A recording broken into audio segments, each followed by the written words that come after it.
would have heard on 5AA on a number of the shows about One Nation and the fact that the support for One Nation is on the rise across the country.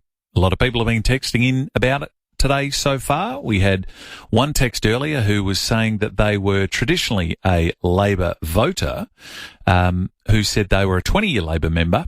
In the 20 years, a swinging voter, not one-eyed, always supported the Labor movement in theory, but I will be voting for One Nation and seriously thinking about joining a member. This one says, Leith, Senator Malcolm Roberts, one of the most honest, smart politicians. Ask him anything about wind, solar, net zero, fuel storage, digital ID, selling gas overseas, etc. He should be a regular on your show.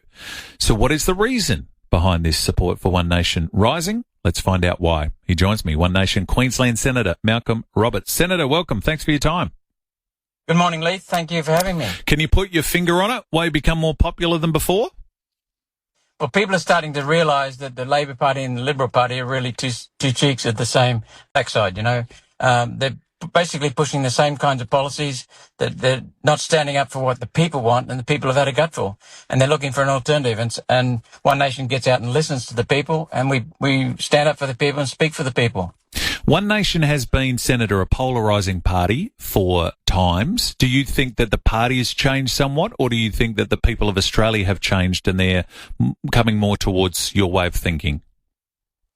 The people want the country to come back to being the people's country. That's the first thing. People are starting to realise it's been hijacked by a woke agenda and by a globalist agenda. That's a very important thing to understand. But secondly, One Nation hasn't changed a bit.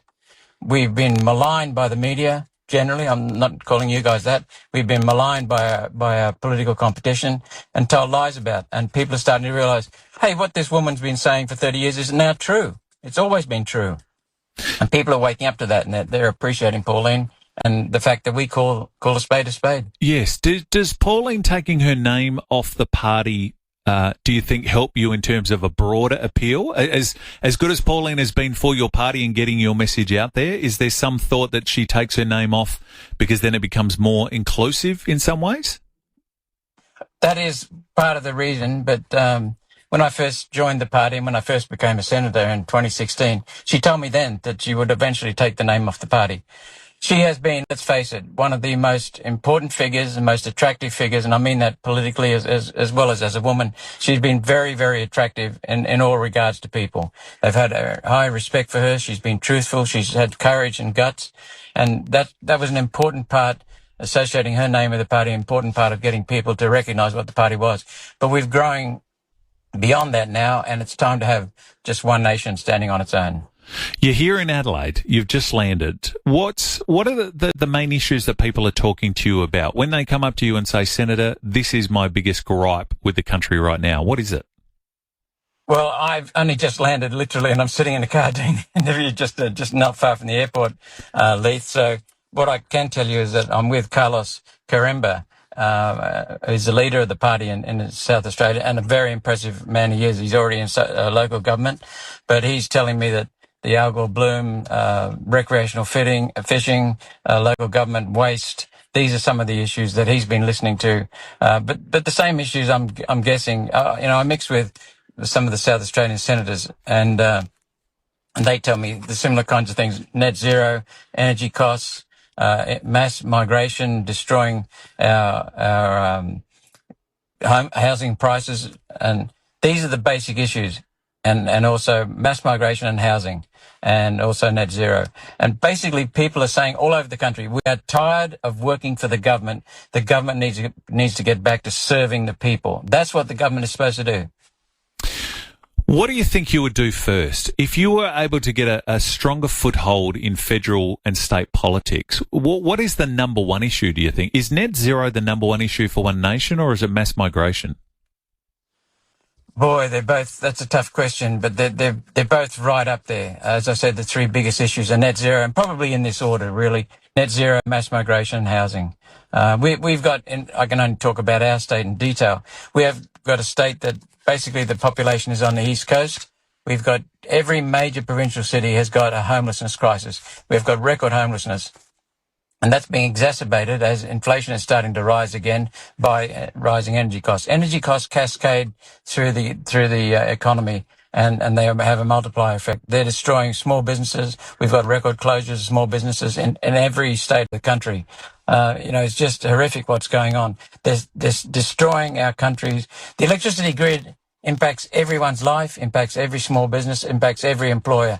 We're in a situation now where Queensland's one of the major exporters of coal, but we can't burn the stuff here. Instead, we send it to China and give our major competitor cheap electricity. And what we do is we buy their and subsidize their solar and wind, install them, and those subsidies drive up the cost of our electricity. And where does the manufacturers go? They go to China, because electricity costs are now the number one cost in most manufacturing sectors. So we're destroying our economy and we're subsidizing China's economy. This is absolute nonsense. So do you believe in green energy at all? Do you think, maybe you don't believe in the net zero, do you think we should have a level of green energy? Do you think we should slow green energy, or almost, do you think it's just a big furphy and nonsense, all of this environmental stuff? I have a really simple, basic, honest approach. We use the cheapest electricity source available, providing it is environmentally responsible, reliable, secure, and safe and stable. The solar and wind are none of those. Is coal environmentally useful? Like, isn't that what the scientists are saying to us? No, they're not saying that. The coal, GenCost, a report from CSIRO, is lying. They actually calculated that coal is the cheapest source of power right now, but their media release said the opposite.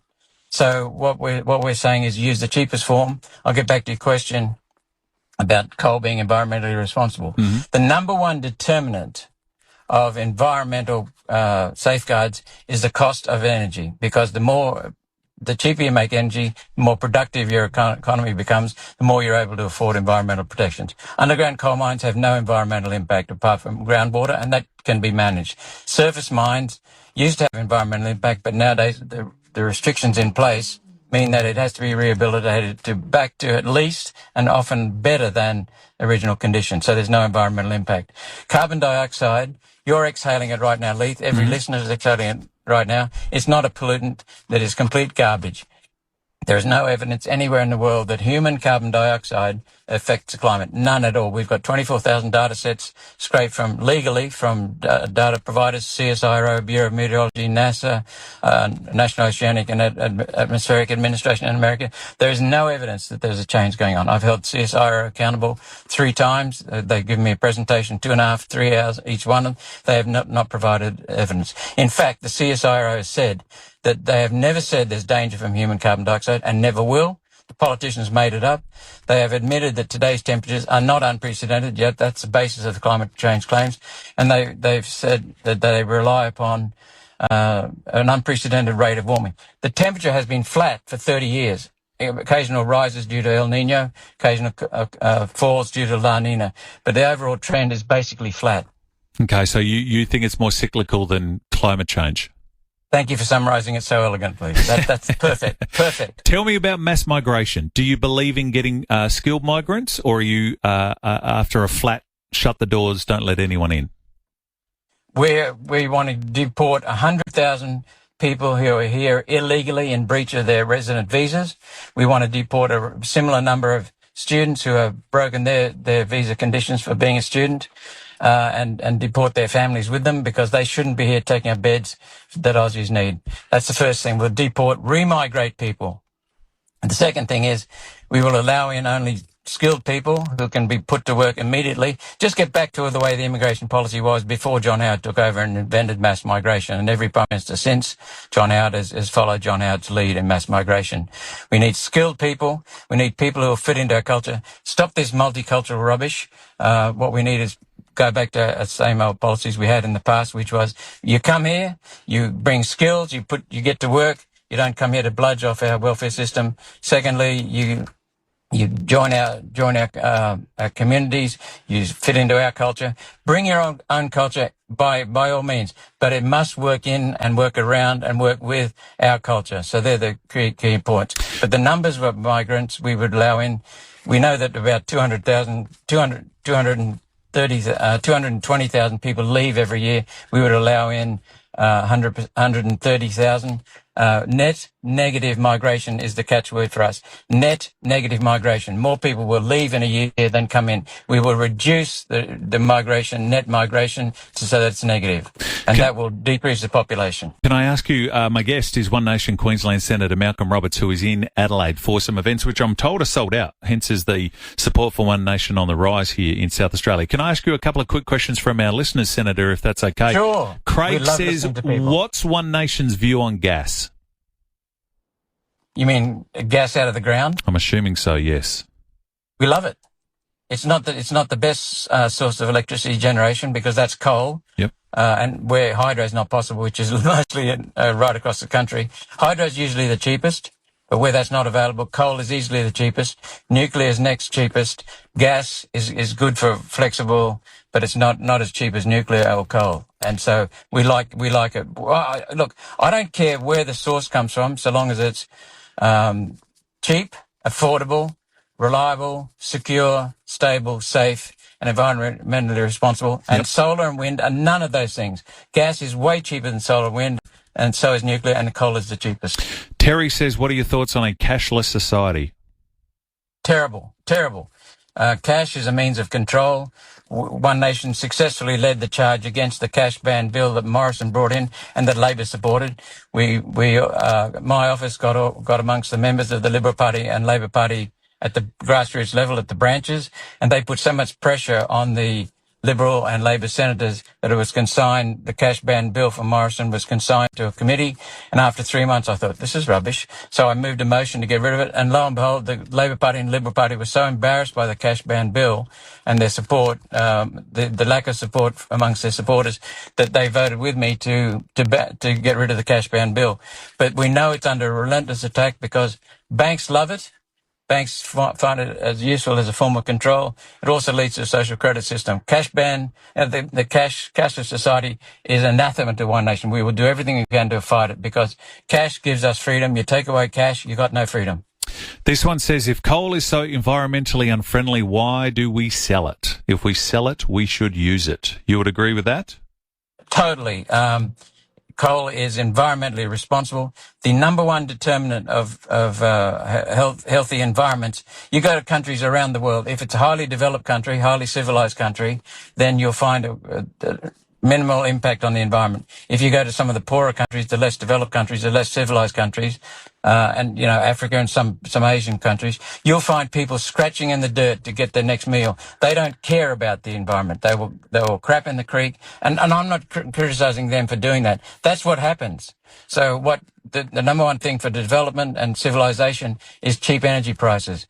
We have got to get the price of electricity down again, back to where it was. Australia had the cheapest price of electricity in the world, bar none. We have now got amongst the highest outside Europe, and we're among the highest in Europe. And so we've got to get that back because that's what will protect the environment. Senator, we're so divided at the moment. So how do we unify? Can I read you two text messages? One giving you some love, one not giving you some love. And I'll apologise now. It's not the worst word you've probably been called. But Neil says, good morning, Leith. This is the best conversation I've ever heard on the planet. I'm 64 years of age. Absolutely sensational comments coming from the Senator about all values. Australian culture, great guidelines where we should be projecting. On the flip side, and Ed says, Malcolm Roberts is a science denier, climate change, vaccines and green energy. There is no mass migration. He is a knob. Now, Senator, what do you say to that? Because you've got two polarising views. One's giving you plenty of love. The other one's calling you a knob. How do we bring that together so we can have a united country? The number one problem in this country is shoddy governance. The governments of this country, state and federal, are completely moribund. They are destroying our country. And the number one problem with our governments is they don't make decisions based on data. They contradict the data. So that lady who called in, she's welcome to her opinions, but she is completely contradicting the data. We have got record numbers of migrants coming into this country. We've got 750,000 people coming in each of the last two years. Net overseas migration is now over 500,000 a year. You can't bring in that many people. We're already building more housing per capita than any other country in the world. And what we're doing is bringing in so many people, it's overloading. We have got people coming into here as migrants going into public housing, and then being tossed out a matter of months later, tossed out on the street because we've got more migrants coming in. That is inhuman, Leith.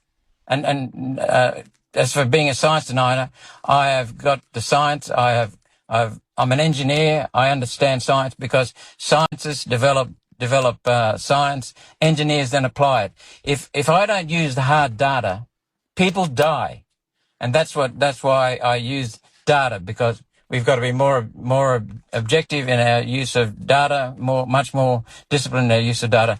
The Liberal Labor Party just go on ideology. They go on looking after their vested interests, looking after their donors, looking after a globalist agenda. Net zero came from overseas. Scott Morrison promised us before 2019 election he would not introduce net zero. 18 months after the election, he came back from a meeting with the UN and introduced net zero. Labor Party is destroying our country. They're hiding the facts. I am a complete advocate of science, because science gives us objectivity, which leads to freedom. And that woman doesn't know what she's talking about when she talks about denial of science. She is denying science because she's ignoring the hard data. There's no scientific proof that we need to do anything about carbon dioxide from human activity. The CSIRO has basically said to me in public that they have not ever said that there's a danger from human carbon dioxide. Okay. And when I said, where's that signal coming from? They said, you better ask the politicians. Senator, thank you for your time. As I said, it was always going to be this kind of conversation. We mentioned that the support for One Nation is on the rise across the country. There's another text here from Paul saying he would sell his soul to get a ticket to listen to you. There is another one from Ian saying that One Nation is full of people who are white supremacists. So the free country people have got to choose who they're going to vote for, Senator. Enjoy your stay here in Adelaide. It's really important to understand that we need to get the numbers of migrants down. We need to make sure that they're skilled people. We need to make sure that they will fit into our culture. And we need to restore our national identity. Be proud of being Australian. Be proud of being a human. Don't listen to this globalist crap. Thank you for your time. Appreciate it. Thank you, Leith. Well done. Senator from One Nation, Malcolm Roberts, my guest.